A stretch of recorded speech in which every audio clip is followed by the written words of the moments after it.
তার উপরে এরপরে ইব্রাহিম সালামকে আল্লাহ রাব্বুল আলামিন জিবরাইলকে পাঠায়, বলেন জিবরাইল দৌড়াও, আমার নবী ভয় পেতে পারে। কি পেতে পারে? ভয় পেতে পারে। যতদিন পর্যন্ত ইব্রাহিম সালাম আগুনের ভিতরে ছিলেন ততদিন পর্যন্ত সর্বসময় জিবরাইল আমি ইব্রাহিম সালামের সাথে ছিলেন। আল্লাহ সেখান থেকে বের করে নিয়ে আসলেন। আর এই বের করার দিনটাই ছিল ইয়াউমুল আশুরা। নবীদের 10 জন নবীর জীবনে বড় বড় ঘটনা ঘটেছে এই আশুরার দিন। কোন দিনে? আশুরার দিন। এরপরে হযরত ইয়াকুব আলাইহিস সালাম প্রিয় সন্তান ইসু আলাইহিস সালামকে হারিয়ে পাগল প্রায় কাঁদতে কাঁদতে চোখের জলে চোখ বন্ধ হয়ে গেছে, তাই না? ইসু আলাইহিস সালামের সঙ্গে কাঁদতে কাঁদতে হযরত ইয়াকুব আলাইহিস সালাম অন্ধ হয়ে গেছে। হযরত ইসু আলাইহিস সালাম ভাইদের কাছে নিজের ব্যবহৃত জামা দিয়ে দিয়েছেন, জানেন না?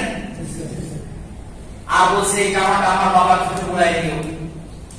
জামাটা বুলিয়ে দিয়েছেন। আল্লাহ রাব্বুল আলামিন নবীর চোখের জ্যোতি শক্তিকে বাড়িয়ে দিয়েছেন, ফিরিয়ে দিয়েছেন।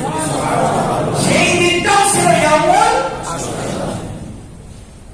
6 নম্বর হল আমাদের আদি পিতা হযরত আদম আলাইহিস সালাম।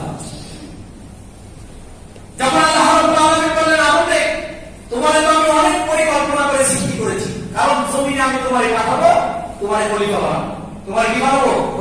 খলিফা বানাবো, প্রতিনিধি বানাবো। জমিনে আমার আলাপ করার লোকের দরকার। কে বলেছেন? আল্লাহ। জান্নাতের ভিতরে সৃষ্টি করার পরে বললেন তোমরা কিছুদিন জান্নাতে থাকো, জান্নাতে থাকো। জান্নাতে থাকার পরে একটা নোটিশ আল্লাহ নিষেধাজ্ঞা জারি করলেন, লা তাকরাবা হাযিহি শাজারাতা ফাতাকুনা মিনাল জালিমিন। যে এই যে একটা গাছ দেখছো, লা তাকরাবা, আলাইহিস সালামকে বললেন লা তাকরাবা, ওই নিকটবর্তী হও না, হাযিহি শাজারাতা, এই গাছ ফাতাকুনা, না হলে কিন্তু হয়ে যাবে মিনাল জালিমিন, জালিমদের অন্তর্ভুক্ত। কিন্তু আমাদের প্রিয় বন্ধু সঙ্গী সাথী সব সময় আমাদেরকে সোজা পথে চালায়, হ্যাঁ? কোন পথে চালায়? সে কি এখন চালায় না আগেই চালাইতো? আদম আলাইহিস সালামকে যখন আল্লাহ সম্মান বাড়িয়ে দিলেন, সকল ফেরেশতাকে ডেকে বললেন যে আদমকে সিজদা করো। সবাই সিজদা করে মাথা কাটু ইল্লা ইবলিস, সবাই সিজদা করেছে, কিন্তু একজন সিজদা করে নাই। কে? ইবলিস। সে কি বলেছিল? খলাকতানি মিনান নার ওয়া খলাকতাহু মিন তিন। আল্লাহ আমার সৃষ্টি করেছো আগুন থেকে, খলাকতানি আমার সৃষ্টি করেছো মিন নার আগুন থেকে, ওয়া খলাকতাহু তাকে সৃষ্টি করেছো মিন তিন মাটি থেকে। মাটির বৈশিষ্ট্য সে নিচের দিকে যাবে, আগুনের বৈশিষ্ট্য উপরের দিকে যাবে। আমি তো উপরের মানুষ। আল্লাহ ওরাকে অমান্য করলেন। আল্লাহ বললেন ফাবি চাই, এখান থেকে কি হয়ে যা, নেমে যা, নেমে যা। এই হচ্ছে অভিশপ্ত শয়তান ঘোষণা দিয়ে আল্লাহ সেখান থেকে নামিয়ে দিলেন, কিন্তু তার কার্যক্রম তো বন্ধ নেই, আছে।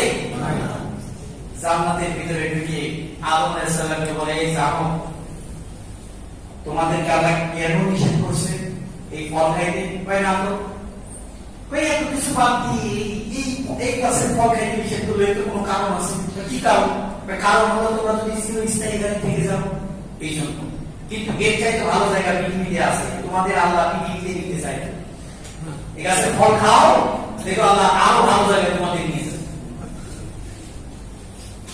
আদম আলাইহিস সালাম বুঝে নাই তো শয়তান মানে যে কিছু আছে, এই তো বুঝে নাই। ঠিক আছে, সহজ সরল খাইছে গাছের ফল, জান্নাতি পোশাক গেছে খুলে। আল্লাহ রাব্বুল আলামিন পৃথিবীতে নামিয়ে দিয়েছেন আদম আলাইহিস সালাম। নামিয়ে দেওয়ার পরে দীর্ঘদিন আল্লাহর কাছে কান্নাকাটি করছেন আর একটা দোয়া করেছেন।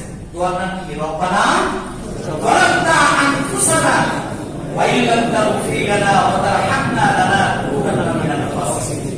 ও আল্লাহ, আমি আমার উপরে জুলুম করেছি, আমি তোমার কাছে ক্ষমা চাই।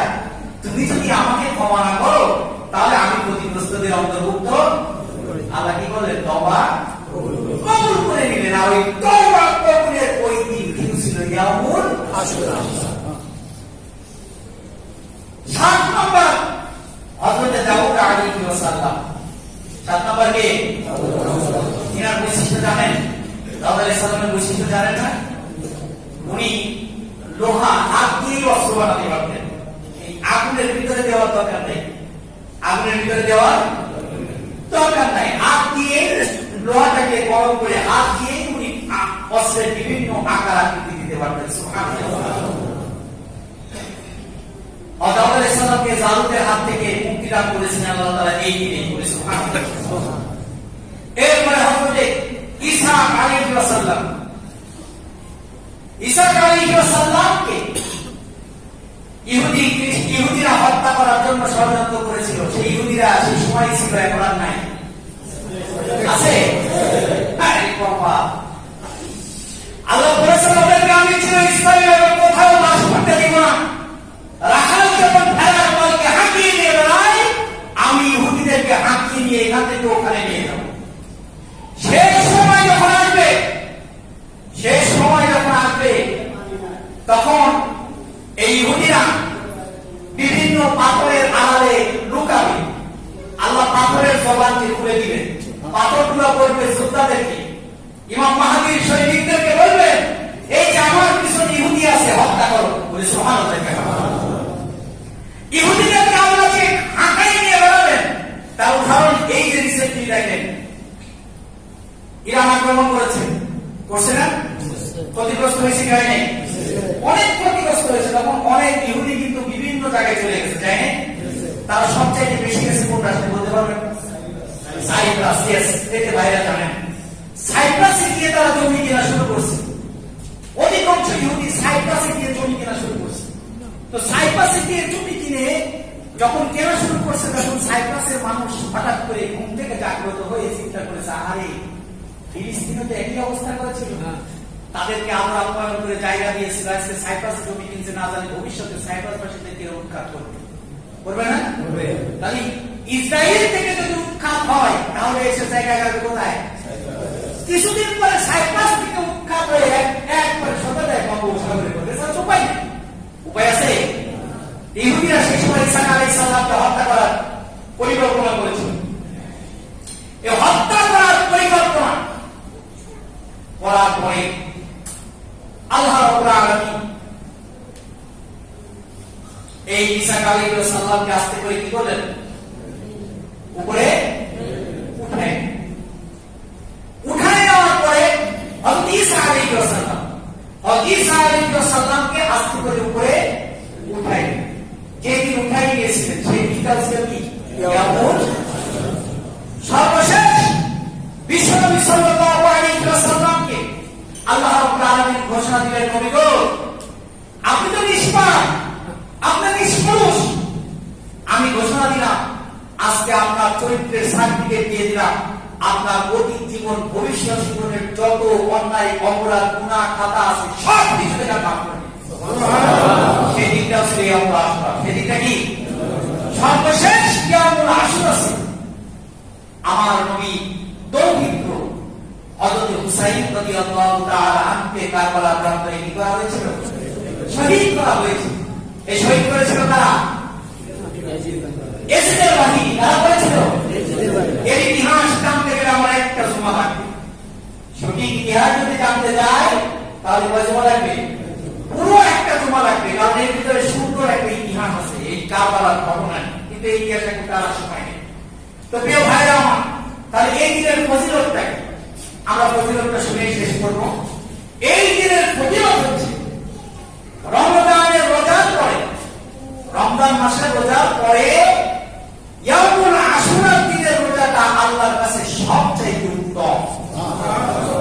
সুবহানাল্লাহ বলবেন না? তাহলে কোন মাসের রোজার পরে? রমজান মাসের রোজার পরে ইয়াউমুল আশুরার দিনের রোজা রাখাটা এটা সবচেয়ে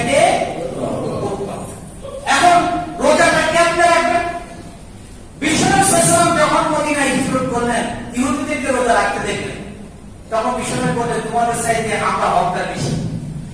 যখন আল্লাহ নবী রোজা রাখলেন, রোজা রাখার পরে সাহাবীরা বললেন ইয়া রাসূলুল্লাহ ইয়া হাবিবাল্লাহ, ইহুদিরা তো এই দিনে রোজা রাখে। তো বলছে তাহলে ইহুদিদের সাথে সামঞ্জস্য না রেখে তোমরা 9 তারিখ অথবা 11 তারিখ, 10 তারিখ সহ 9 তারিখ অথবা 11 তারিখ দুইটা রোজা করো। কয়টা রোজা রাখলে কি হবে? বিশ্বনবী সাল্লাল্লাহু আলাইহি ওয়াসাল্লাম হাদিসের ভিতরে বলেন, যদি কোনো মানুষ ইয়াউমুল আশুরার দিনে রোজা রাখে, আল্লাহ রাব্বুল আলামিন তার প্রতি 1 বছরের যত গুনাহ কাটা করেছে সকল গুনাহগুলো মাফ করে দেন। অন্যত্র একটা হাদিস এসেছে, ওই কি বলে যত গুনাহ আছে সব গুনাহ মাফ করে দেন। সুবহানাল্লাহ। এই রোজাটার গুরুত্ব আছে না নেই? আছে। তাহলে কবে রাখবেন? কালকে। কালকে 9 তারিখ, আজকে রাতে খেতে পারবেন, কালকে থাকবেন, পরশু দিন থাকবেন। আর যদি আজকে রাতে না খান তাহলে কালকে রাতে খাবেন। খাওয়ার পরে আপনি রবিবার রোজা রাখবেন, রবিবার রাতেও আপনি খাবেন, সোমবার দিন রোজা রাখবেন। রবি সোম অথবা শনি রবি, শনি রবি অথবা রবি সোম পারবেন না রোজা রাখতে? ইনশাআল্লাহ। সব আছে না নাই? আছে। তো আল্লাহ তাআলা আমাদের সকলকে এই আশুরার সঠিক ইতিহাস জানা এবং আশুরার মর্যাদা ফজিলত সকলকে যেন গ্রহণ করার তৌফিক দান করেন। আমিন। ওয়া আলহামদুলিল্লাহি রাব্বিল আলামিন।